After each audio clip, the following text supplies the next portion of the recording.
Masechet Yoma, Daf 52. First, an answer to a question that was asked yesterday, which is why is the north better? We saw that no matter which opinion you follow about the path of the Kohen Gadol, whether he went directly into the north or because there was one curtain, or whether he went to the south because there was two curtains and then he went inside and came out from the north. Either way, he entered the Kodesh Kodeshim from the north. The north was preferable. The question is why. We actually learned it from something in Masechet Sukkah that mentions that the north is preferable because that's where the Kodesh Kodashim sacrifices that were the holiest of holies were slaughtered in the northern section you see over here. So that's why the north was considered preferable to the south. Okay, so that's the answer to that question. Today, we are going to see that in between space between the two curtains, what is the status of that area? Then we'll have a discussion about commas, where to place the comma in 5 different pisukim. It could make a big difference in the meaning. And then we'll be able to get to the next Mishnah, which is more about the Kohen Gadol and precisely where and how he placed the ketoret. So let's jump right in here. And we have the statement. Amar Rabbi Natan, Amar teraksin lo hichri'u bo chachamim I kilifnim I kilachos. Why were there 2 curtains in the first place, right? Even though in the Mishkan had only 1 curtain. The reason why there were 2 curtains is because, as we said, is in the first Bet HaMikdash, there was a wall. Second Bet HaMikdash, there was no wall. And the Chachamim were not sure what's that area of the wall space. Is it like inside or like outside? If they only put 1 curtain, they would have to make a definitive decision which one it is. So by having 2 curtains, that area is walled off, right? Is separated from both the Kodesh Kodeshim and the Kodesh, so it's its own area. And that way we don't have to deal with the Safek. Okay, so that's Rabbi Natan. Now, Ravina is going to try to explain what Rabbi Natan's source is, and then reject that line of reasoning and offer a slightly different one.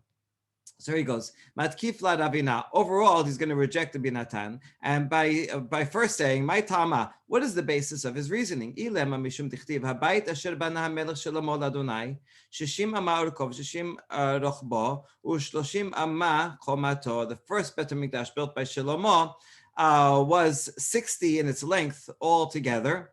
And it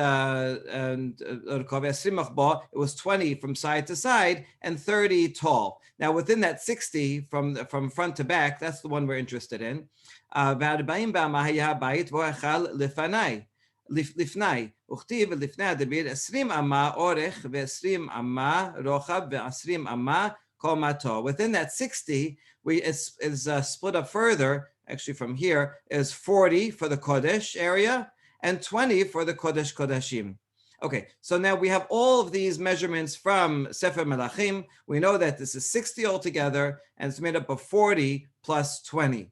Velo yadinan ama teraksin I mehane 20 I mehane 40. And that middle area, which was a wall in Shlomo's Bet HaMikdash and is now an area that's a hallway, a partition between 2 curtains, what does that belong to? Is that taken from the 40? In other words, this 40 is really 39 plus 1, and the rest is 20? Or is it taken from the Kodesh Kodashim? And the Kodesh Kodashim is actually only 19 amot plus that 1 space of area, and the rest is a full 40. And since we don't know where it comes from, and is that what you mean, that's a safek? Okay, all that is Ravina explaining what's behind the Rabbi Natan.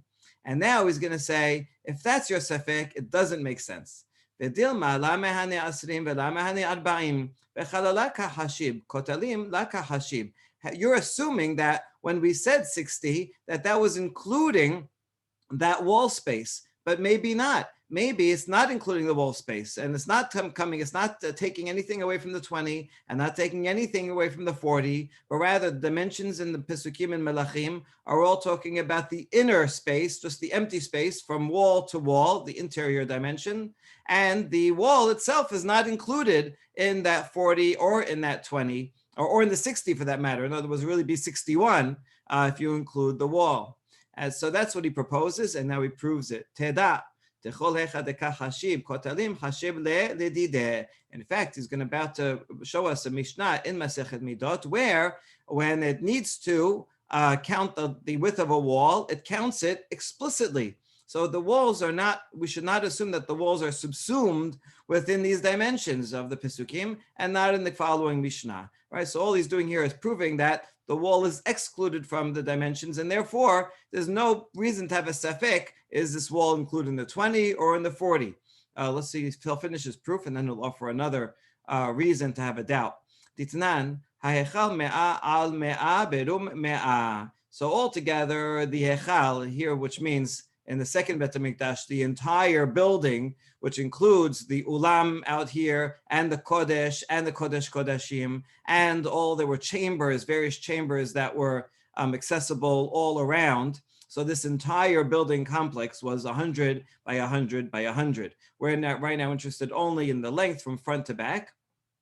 Kotel ulam hamesh. And so here it goes. This is a good picture of all the dimensions. The outer wall, the front wall, was 5 amot deep. These are very thick walls. The picture here is not to scale because this line would have to be even thicker than it is. Okay, so anyway, yeah, that's 5. The ulam ahatisre, the actual interior of this opening and foyer area, is 11 amot. Kotel ha'echal 6, and then this wall is another 6. Ve'orko 40 amma ve'amma tedaksin, and then you have 40 of empty space, which is for the kodesh, and then 1 amma is the tedaksin. That here's our proof, right? All so far, you see all the walls are in fact counted separately. So the 40 is separate from the length of the width of the wall. Ve'esrim amma bet kodshei kodashim. The kodesh kodashim is 20 from edge to edge of the walls. Kotel ha'echal 6, the back wall is 6 amot thick. Ve'hata 6, the chamber in the back is another 6. Ve'kotel hata 5, and the final back wall of the entire structure is another 5. Add up all those numbers together, you get 100. So since when we count spaces in the Bet HaMikdash, we count the interior only, there's no reason to have a safek whether this wall is considered part of the 20 or part of the 40. It's actually independent. It's counted independently of the 40 and the 20. So therefore, I disagree with Rabbi Natan, says Ravina. Rather, the doubt that the rabbis had was about its status, its kiddusha. We know it's independent. There's 40, and then 1, and then 20. But that 1, does it have a kiddusha status like inside, or a kiddusha status like the kodesh? And so that's why they partitioned it off from both sides in order that it not get mixed up and be treated either with more kiddusha or less kiddusha than it actually is supposed to be. Okay, so with that clarification, we're going to quote a pasuk that might actually help if we knew where to put the comma in the pasuk. So this will be the first, and from this we'll transition into 5 others, and yet even another one after that of where to put the comma in a pasuk, right? It can make a big difference. Like the famous example, if you say, let's eat, comma, grandma, then that's an invitation for a nice family dinner. But if you leave out the comma, then you're saying, let's eat grandma, which was be some kind of horrible cannibalistic ritual. So it could be a matter of life and death. So let's see how the comma affects us here. V'hainu de'amar Rabina Yochanan, v'a'eh Yosef ish husal. Okay, so this sage, Yosef ish husal, he, remember his name because he has actually a lot of names we're going to see in a minute. He asked a question. The pasuk in Melachim that says udvir betoch habayit. Udvir is a partition, a sectioned off area. Is betoch habayit, is within the temple construct, within the hechal. Mipinima, interesting word. Not just pinima, but within, from within, towards within. So he created a partition within the hechal in order to put there the Aron. So this is referring to the partition that's partitioning off the area of Kodesh Kodashim where the Aron would be. The question is, where do you put the comma? Ibaya lehu hechi amar kera udvir betoch habayit mipenima hechin letito sham. Is it saying that the devir betoch habayit kama, right? He made a partition in the house. So that means the partition itself is within the entirety of the hechal, that whole 60. So in the middle is a david, is that partition, and then mipenima, within that partition, he made an area to put the aron. According to that, the partition itself would not be part of the Kodesh Kodashim, but rather part of the Kodesh, because it says he put the partition, and beyond the partition, that's Kodesh Kodashim. So that's, if you put the comma there after Habayit, then that would mean it's part of the Kodesh. Or he's saying that you should make a partition within the house within it. Which would mean that comma. And so that means that the partition itself is considered part of the area within the depth of it, which is part of the Kodesh Kodashim. In that case, that section, that one amma is part of the Kodesh Kodashim. So he didn't know where the comma goes, and that was his question, the question of Yosef Ish Husal. So now we ask, really? Did he really ask this question? We're going to challenge this from a braita that says that he had only 5 questions, and it's going to list all 5 of the questions, and this is not one of them. So we're going to try to prove from here that he had 5 questions, and this is not one of them. So then he must not have asked this question. All right, we'll see. The answer is going to be that this one is from Nevi'im. The next 5 are all from the Torah. So that'll be the answer. Anyway, let's look at each one. V'hatanya isi ben Yehuda omer hamesh mikraot batorah enahem hechreya. Now we called him Yosef Ish Husal. Yosef, short form for Yosef is Isi. It's like a nickname. So we're going to show actually that this is the same person. Yosef, who's from the city of Husal, which is in Bavel, is also another name he had was Isi ben Yehuda. So this is the same person who is asking this question. And he said he's a Tana. And he said there are 5 mikraot in the Torah that are ambiguous, and we don't know where to put the punctuation mark. Okay, that's very interesting. So let's see the 5 examples. He just quotes one word from it, and you have to figure out what the rest of it is. So here's one from the beginning in Bereshit, from Cain and Hevel. After Cain kills Hevel, he says, after Cain offers his sacrifice, and it's not accepted. So Hashem comes and says, Halo im tetiv se'et, v'im lo tetiv lapeta hatat robes. So the natural way to read it is, and this is what the Ta'amim say, and I think what makes the most sense is, Im tetiv se'et. If you do better, right? Don't get distraught and depressed, Cain. Rather, try better, right? Improve yourself. And then se'et means the sin will be lifted. You'll be forgiven. Comma. If you do not do better and you just go down into depression, then sin is waiting, crouching at the door, and will rule over you. So that's one way of reading it. But another way of reading it is you put the comma, halo im tetiv, comma, meaning if you do good, everything will be well, ... And then you read se'et v'im lo tetiv, which means that if you do not do well, se'et, your sin will be upheld, right? The sin will be upheld rather than forgiven. And so se'et v'im lo tetiv lapetach hatat robes. This is a very difficult reading because of the vav v'im. If it didn't have it, you could read it se'et im lo tetiv. Now with the vav, it's not really clear how they are grammatically putting it in. So in this case, I think the peshat is im lo tetiv se'et comma v'im lo tetiv lapetach hatat robes. But okay, if you do put the comma and somehow take care of that vav, you could read se'et to go the other way. That's example number 1, and we don't answer them. He just says, we don't know where to put that word.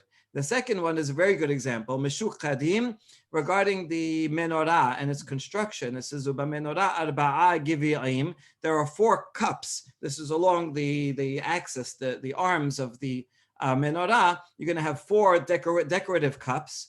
Meshukadim, kaftoreha ufracheha, shaped like almond blossoms and with calyx and petals. So the word meshukadim, shaped like almond blossoms, does that describe the previous, the givi'im? The cups should be shaped like almonds, or is it talking about the petals and other decorations that they should be shaped like almonds? It's really not clear. You could read it either way. We have an atnach on the word givi'im, which means that it would be comma givi'im, comma, and then meshukadim kaftar b'ufracheha, but grammatically you could read it either way. So this, I think, is a good example. Now we can ask, I'll just pause at this point, what about the Ta'amim? Didn't they have Ta'amim? The answer is actually no. The Tanaim and the Tanaim Amoraim, or at least early Amoraim, did not have Ta'amim. The same, at least not the same marks that we have. The Ta'amim that we have and the symbols that are applied to them are from Baalei Mesorah that come afterwards from the 6th, 7th century CE. Nevertheless, they certainly had an oral tradition about how to read them, but it seems that there was no clear oral tradition about the recitation. In these cases, there was two different traditions.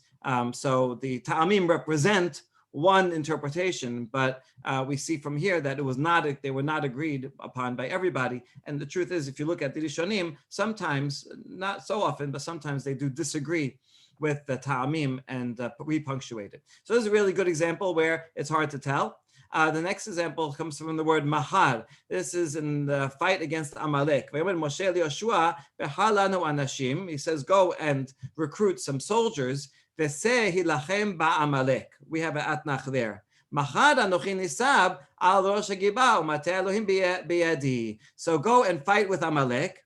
And then he says, tomorrow I will stand there at the top of the hill with the rod and in prayer. So according to this, if you put the comma after Amalek, it says that would mean you go and fight Amalek today, right? And you don't need my help today. Today you're going to go out and you're going to be successful. But tomorrow, maybe when the fighting gets tougher, then I will stand on top of the hill and I will be with you in prayer. So that's one way to read it. Or the other way to read it is to put machar with what comes before. Seh lachem b'Amalek machar. Go and gather the army right now, and tomorrow you will go in battle.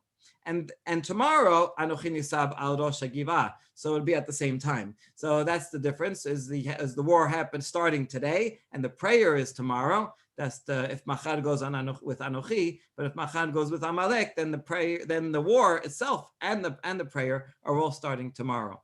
Okay, so that makes a big difference, and actually, the atnach here is actually quite interesting that it stops on v'sei lachem b'Amalek, even though the pashat sounds like b'Amalek, v'sei lachem b'Amalek machar, right? B'Amalek, then machar ani anochi nisav. Sounds like they're actually going to start the war today, which doesn't leave them a lot of time to prepare. Okay, so that's very interesting. And another case where it really kind of could go either way. The next one is in the end of Bereshit, when Yaakov is blessing, or in this case with Shimon and Levi, really cursing them, and says, "Besodam al tavo nafshi," I don't want to be included with them. Referring to the massacre of Levi, Shimon and Levi, of the people of Edom. So it says, because in their anger they slew people, and when they maimed an ox. That's the pasuk 6. As we have it, we have a sof pasuk there, and next pasuk starts Arur apam ki az, cursed is their anger. Because and their strength, because they went overboard in what they did. Okay, so that pasuk can be read as is, that the Yaakov is cursing them and say right in there arur apam ki az, or you could take that arur and apply it to the previous sentence. Ubersonam ikiru short arur. They maimed the ox of a cursed ox, or the ox of a cursed people. In that case, the arur is going on Edom and not on Shimon and Levi. So this might be a way of softening Yaakov's message to his sons right before he dies, and not directly saying arur to them, but arur to Edom. So this probably is not the peshat, because then you have to read apam ki az would be the beginning of a sentence, which doesn't make so much sense. Okay, so that's the fourth one. And the last one is a somewhat famous example. This is at the end of Sefer Devarim. Hashem says to Moshe, you are going to lie with your fathers. Hashem says, Moshe, you're going to die now. And after you die, the people are not going to upkeep all the laws as necessary, and they are going to follow idolatry. So the word vekam in Peshat is clearly going on what comes after it. However, if you didn't have ta'amim, then you could possibly read it in the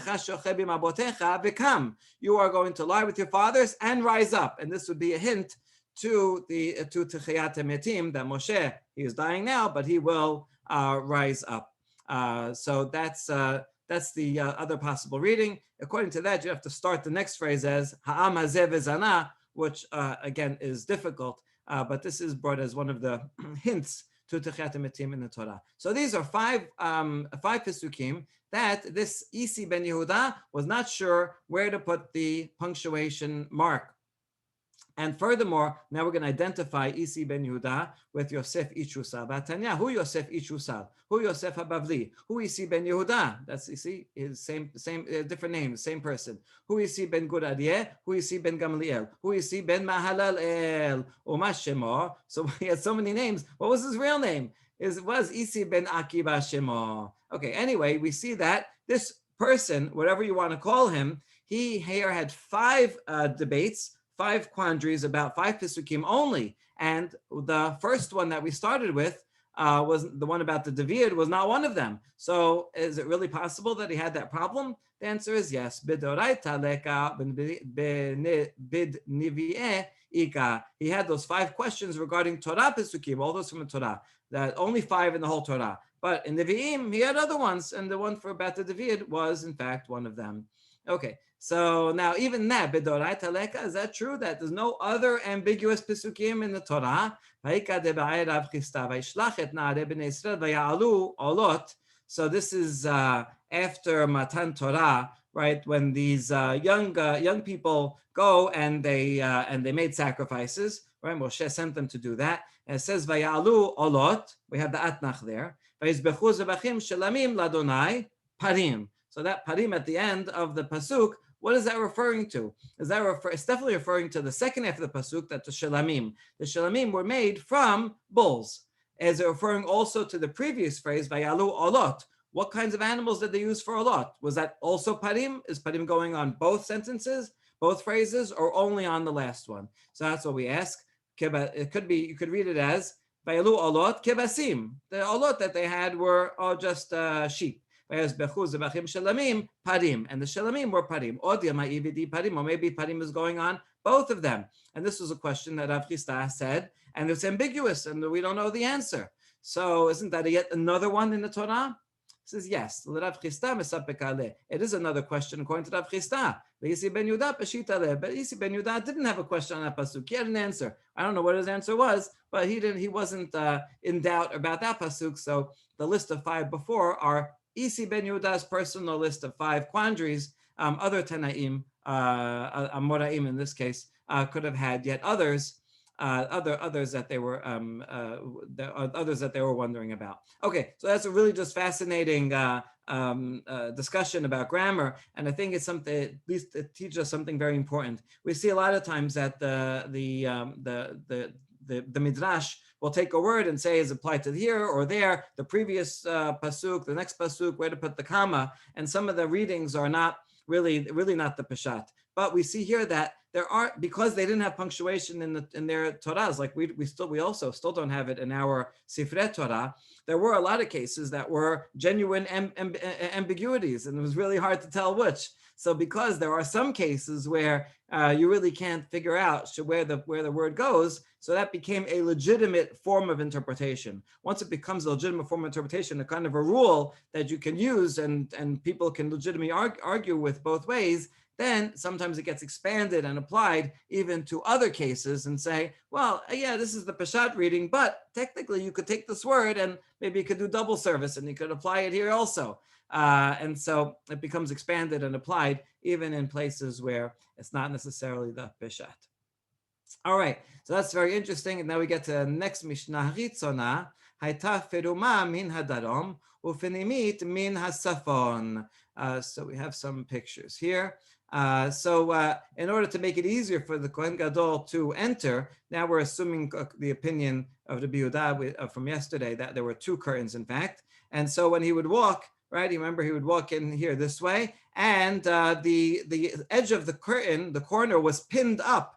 so that he could enter easily. Remember, his hands were full, so he wouldn't be able to push the curtain away. And then when he went inside, he would walk through the middle of the two curtains. And when he got to the other side, that curtain was also pinned up on the northern side, so he could exit with ease. That's the beginning of the Mishnah. Higia mehalech benehen me'asafon. Higia lasafon hofech panav ladarom. Once he does exit or enter, so he goes through here. Then he's going to make a 180, right? Turn around completely and go southward towards the middle, right? So it'll be right in front of where the Aron was in the first Bet HaMikdash, where it would have been in the second Bet HaMikdash. In other words, he shouldn't go diagonally or walk into it, but he rather hugs the parochet, and only then does he turn.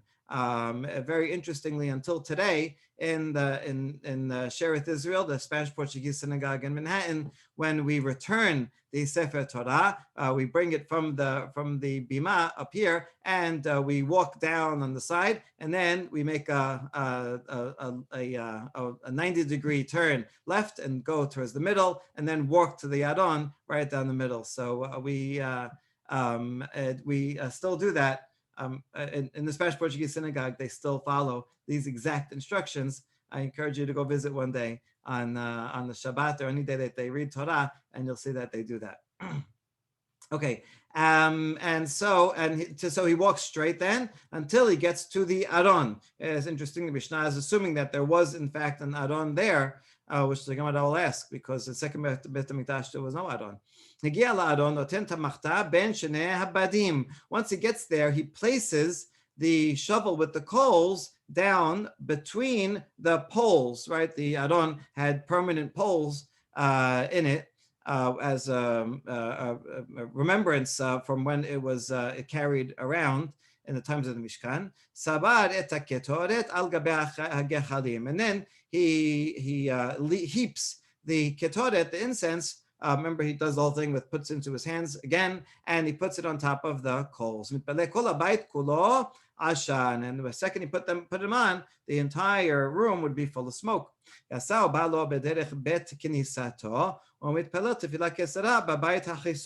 then once that happens, he turns around and leaves in the same path that he came in. And when he gets to the Kodesh, he prays a short prayer there. He did not say a long prayer because the people outside, all Bnei Israel, that they couldn't see what was going on in there. And if it took a long time, they would start to get worried. Maybe he did something wrong. Maybe he made a mistake and that caused him to have the death penalty, and who knows what happened. So best to be a short prayer, short and sweet, get to the point, and that way the people won't worry. This is quite an amazing thing that you have this one chance, that he's on the holiest day, he could say a very long prayer, but we're more important to make sure that people don't worry too much. That's the Mishnah. Now, question, B'may askinan, what time period is the Mishnah describing? If you're talking about the first Bet HaMikdash, why are you telling me about pinning up the corner of the curtain? There was no curtain there. It was a wall. There was a curtain between the wall, but weren't two curtains, and you wouldn't have to pin it up. Right? It didn't work that way.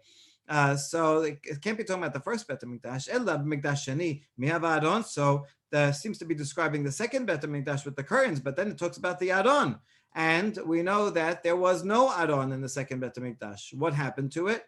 We're going to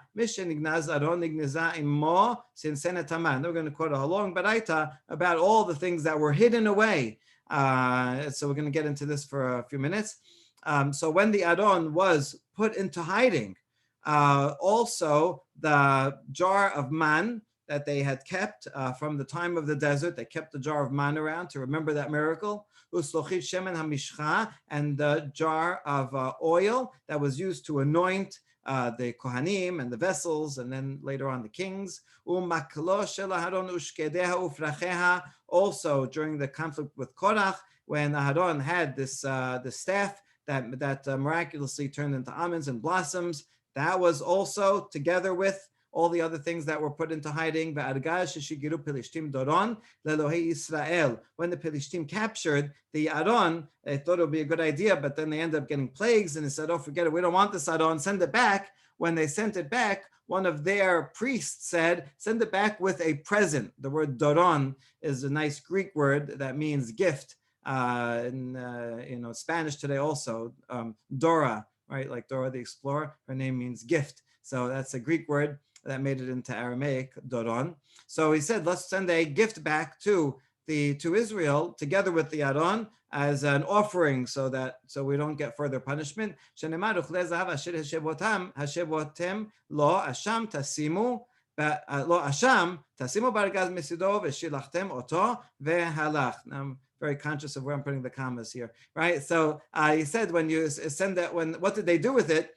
That those jewels that were sent to Hashem as a guilt offering, place, this priest said to them, place next to it. And so it goes with them. What did the Bnei Israel do with it? Eventually, those also, they were not destroyed, but rather they were kept with the Aron and hidden along with them. Now, Mi Genazor, Yoshiyahu Genazor. This is all part of the same Baraita. Who did it? Who hid them? It was Yoshiyah. The king, one of the last kings. He was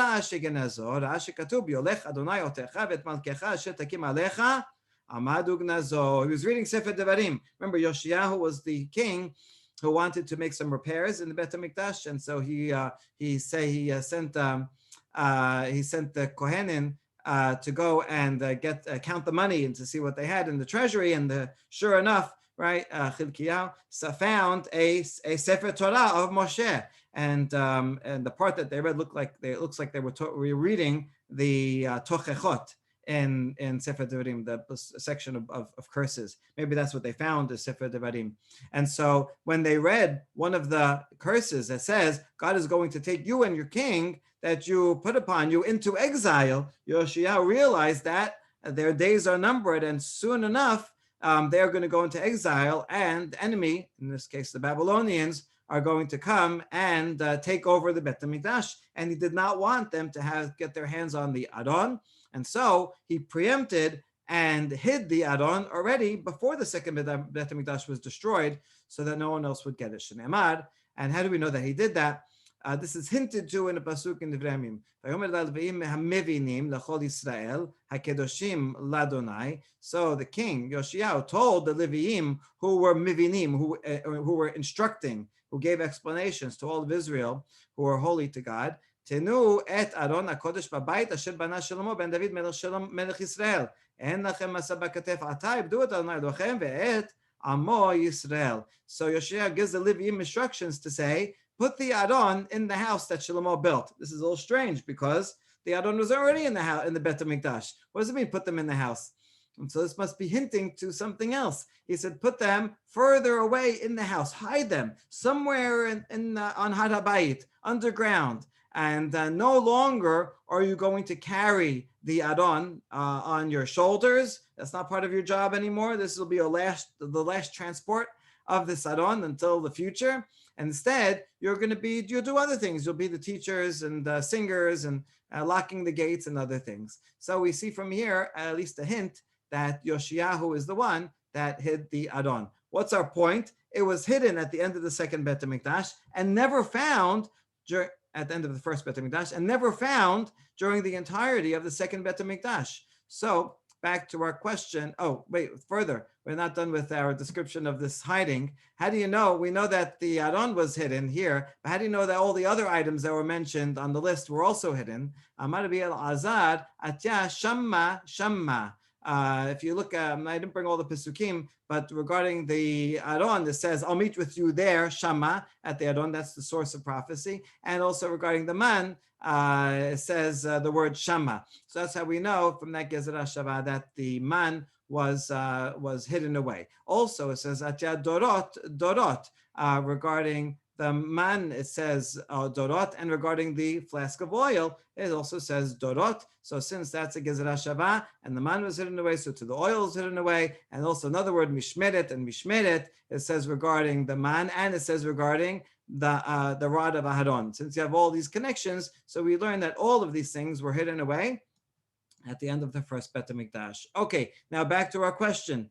Our Mishnah, the beginning of it seems to describe the second Bet HaMikdash with the curtains, and the rest of the Mishnah seems to describe the first Bet HaMikdash with the Aron. So why is it talking about an Aron if they're describing the second Bet HaMikdash?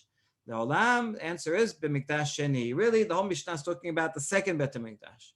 Umay higia la'aron. When it says that the Kohen Gadol got to the Aron, what does it mean? It doesn't mean he got actually to the Aron, but rather Mekom Aron, the place where the Aron would have been. Right? There was they measured out and they knew where the Aron would be, so he puts it down, kind of making believe that the Aron is there, as if that's the proper place to put it.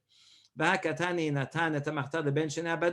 on, the Mishnah continues, says you put it between the two rods, the two staves. So there was no rods, there was no Aron there. This also is an as if. He's kind of making believe in his imagination that the Aron is there. There's no Aron. Okay, what are we going to not do the service altogether? We'll do it, and do our best. So he would put it down on the foundation stone where between the Aron where it used to be, right? So it would be a place that was marked off on the floor, so he would know where it is. All right, good. So we resolved that problem, and we learned a lot of really interesting history, archaeology along the way. And now the next part of the Mishnah, Savadet haketoret al gabei hagechalim, says that he piles the incense on top of the coals. So Tenan keman de'amar sobra. We mentioned yesterday that there was machloket on how he puts it. Does he put a pile, so for a slow burn, or does he spread out the ketoret on all the ashes so that they'll burn all quickly? So since it says the word savari piles it, that means he puts it in a pile so that it will take more time for it to burn the ketoret. So we resolve that. But this happens to be, we're going to elaborate, this is machloket tanaim. Taneh hadaz, one baraita says sovra penima shehi chutza lo, v'tanya idach sobra chutza lo shehi penima lo. Okay, within the opinion that says you make a pile, there's two ways to do it. In other words, in which direction? Where does he start and where does he end? So we have a picture to describe this. Here's him making a pile of it, and it fills the whole room with smoke. And the question is, does he start from the part that's far away from him and then sprinkle it towards himself? Or does he start from the closest spot to him and go towards where the Aron would be, right? Which direction does he go? Is it this way? This is right towards himself, or this is away from himself? All right, let's see what that means. So penima, so penima means towards the Aron, which is farther away from him, right? Or away from the Aron, which is closer to him. That's the question. And Amar Abaye Tanehi, Abaye says, truth is, it's a machloket between these two Tanaitic sources. Now, which one makes more sense? Amar Abaye mistabera keman amar penima shehi chutza lo titnan melamedim oto hizaher shelo tatchil mipanecha shema tikave. You know what makes most sense? That it was he started from the side that was closest to the inside of the Kodesh Kodashim. In other words, away from him, right? He should start away from him and then move it towards himself, because we see in the Mishnah that this Mishnah is talking about in general the ketoret that you do every day on the mizbach ketoret, that we would teach the Kohen to be careful not to get burnt. Because, in other words, if he started from the place closest to him and then we're spreading it out beyond, his arm would be over the fire that he already put the ketoret on. So that's burning, and the flame might be rising there because he just put it on, and then he'll burn himself. So it makes a lot more sense to start from the area farther away and sprinkle out the ketoret, moving towards himself, and then when he's done, his hand is out of the way and he will not burn himself. Once again, we end with a note of just very practicality, like we said yesterday, that he should go in a direction so he doesn't get his clothes dirty. Also a good idea not to burn himself while he's doing this essential ritual of Yom Kippur. Thank you for joining. Baruch Adonai Olam, amen.